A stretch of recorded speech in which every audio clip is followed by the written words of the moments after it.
सभी को नमस्कार। आज अपने एक भारतीय भूगोल का टॉपिक डिस्कस करेंगे जिसका नाम है अपवाह तंत्र। अपवाह तंत्र। भारतीय अपवाह तंत्र को तीन भागों में बांटते हैं। एक बंगाल की खाड़ी का अपवाह तंत्र, दूसरा अरब सागरीय अपवाह तंत्र और तीसरा अंतः प्रवाह की नदियाँ। बंगाल की खाड़ी के अपवाह तंत्र के अंतर्गत मुख्य रूप से जो बड़ी नदी है, सबसे बड़ी, उसका नाम है गंगा। 2525 किलोमीटर में बहती है।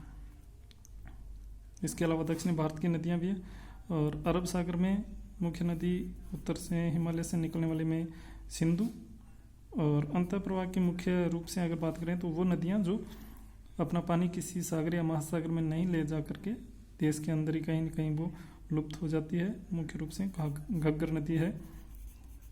घग्गर नदी शिवालिक हिमालय से निकलने के बाद में थार के मरुस्थल में यह नदी समाप्त हो जाती है।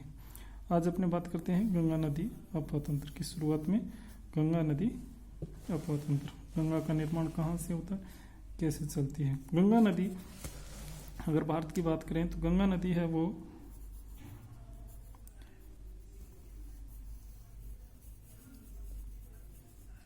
गंगा नदी यहाँ पे उत्तराखंड से निकलने के बाद में उत्तराखंड के बाद में उत्तर प्रदेश, और उत्तर प्रदेश के बाद में बिहार के बाद में इधर झारखंड में, और झारखंड के बाद में पश्चिम बंगाल में बहती हुई बांग्लादेश में जाती है तथा वहाँ से बंगाल की खाड़ी में गिरती है।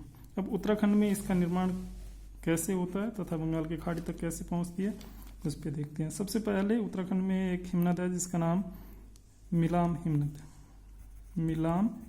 हिमनद, और एक और हिमनद है जिसका नाम सतोपत हिमनद।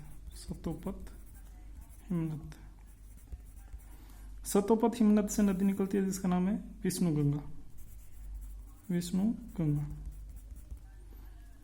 मिलाम हिमनद से नदी निकलती है जिसका नाम है धौली गंगा और विष्णु गंगा है वो मिलती है विष्णु प्रयाग में। कहाँ पे मिलेगी? विष्णु प्रयाग में ये नदियां मिलने के बाद में इनके एक संयुक्त धारा का निर्माण होता है। संयुक्त धारा के रूप में जो नदी बनती है उसका नाम है अलकनंदा।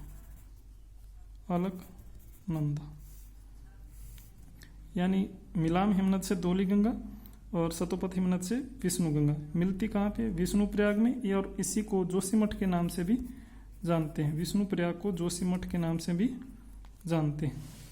अलकनंदा की बाईं तरफ से आगे मिलने वाली सहायक नदी है, वो नदी का नाम है पिंडार नदी।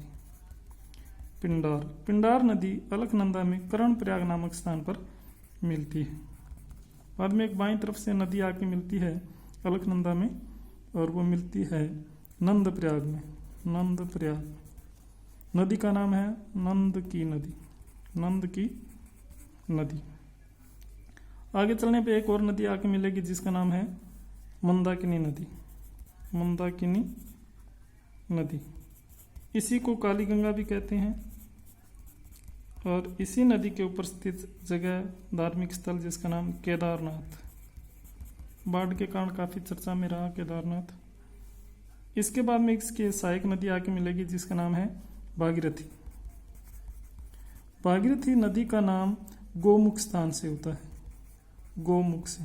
इससे पूर्व इसी नदी का नाम जानवी होता है। जानवी नदी का उद्गम होता है गंगोत्री हिमनद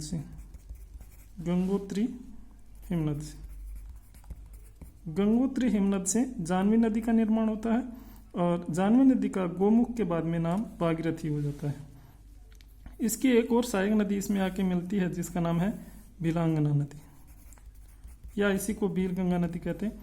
भील गंगा नदी भागीरथी की सहायक नदी, जहां पर दोनों मिलती है वहां पर एक जगह है जिसका नाम है गोविंद प्रयाग के अंदर ही बांध है जिसका नाम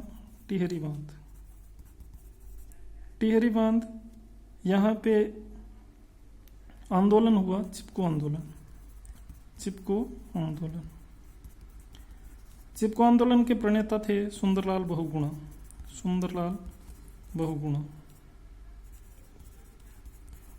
बहुगुणा ने इसको आधार किसको बनाया? खेजड़ली आंदोलन को।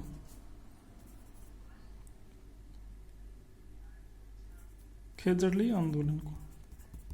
खेजड़ली आंदोलन कहाँ पे हुआ? राजस्थान में। कहाँ पे? राजस्थान में कहाँ पे? जोधपुर रियासत में। और जोधपुर रियासत में उस समय शासक कौन थे? अभय सिंह। उस समय के शासक थे अभय सिंह। चिपको आंदोलन हुआ कब? 1973 के अंदर हुआ। क्यों किया गया? क्योंकि ये भूकंप जोन 5 के अंदर स्थित है। भूकंप जोन 5 में स्थित है, जो सबसे भयावह स्थिति का क्षेत्र है। भारत को 5 भूकंप जोनों में बांटा गया है, तो सबसे खतरनाक जगहों में है, इसलिए ये आंदोलन करना पड़ा। जहाँ पे भागीरथी नदी अलकनंदा में मिलती है, उस जगह का नाम है देवप्रयाग। देवप्रयाग। देवप्रयाग के बाद अलकनंदा नदी का नाम हो जाता है गंगा नदी। गंगा नदी। इसके बाद नदी के ऊपर अपने डिस्कस करेंगे कि कौन से शहर आएंगे, कौन सी इसकी सहायक नदियां हैं, क्योंकि इससे आगे ये नदी है वो समतल में या मैदानी भागों में प्रवेश करती है। आगे एक और पहाड़ी जगह का नाम आएगा, या पहाड़ी जो स्थल है, शहर का नाम है ऋषिकेश। इसके बाद में आएगा हरिद्वार। हरिद्वार। इसके बाद में ये समतल और मैदानी भागों में प्रवेश करती है। यहाँ से बाद में एक शहर आएगा कन्नौज। कन्नौज। कन्नौज के बाद में जो शहर आएगा उसका नाम है वाराणसी। नहीं, वाराणसी से पहले तो आ जाएगा इलाहाबाद। इलाहाबाद। और इलाहाबाद के बाद में आएगा वाराणसी।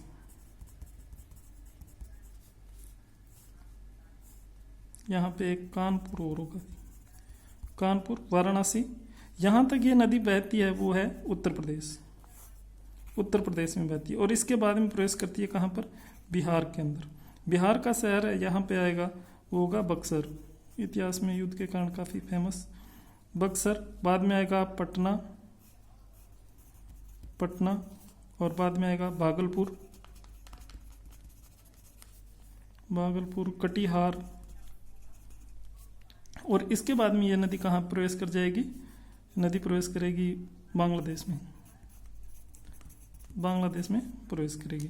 इससे आगे अपने एक बार डिस्कस करेंगे किस पे? भागलपुर पे।